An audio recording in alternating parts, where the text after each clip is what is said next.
$10,000 পেতে হলে নর্থ পোলে যাও আর আমার জন্য বরফ নিয়ে এসো।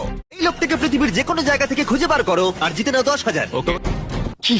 কিন্তু একটাই শর্ত, বরফ গলে গেলে চলবে না। ওকে হাওয়াইন শার্ট, হাফ প্যান্ট এবং এই জুতো পরা একজন বৃদ্ধ লোককে খুঁজতে হবে। এটা করার জন্য 48 ঘন্টা সময় আছে। যাও।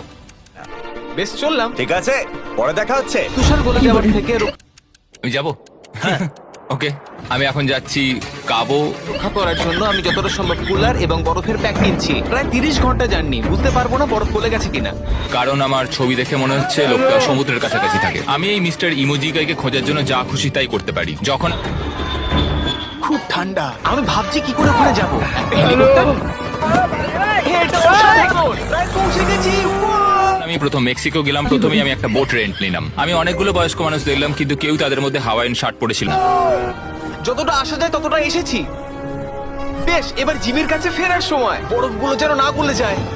30 ঘন্টার ট্রিপ, আশা করবো সব যেন ঠিক হয়। আমি খুবই না।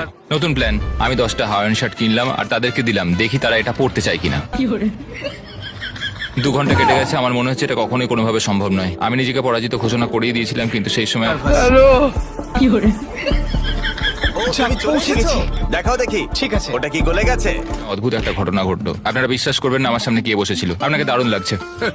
আমি মিস্টার বিস্টকে কল করছি। হেই, কনগ্রাচুলেশন, তুমি এই মাত্র জিতে নিলে $10,000। কি মানে? আরে সত্যি? হো, হো, হো। আমরা কি হেলিকপ্টারে যাবো? ঠিক আছে, এটা নর্থ পোলের বরফ। এই নাও তোমার $10,000।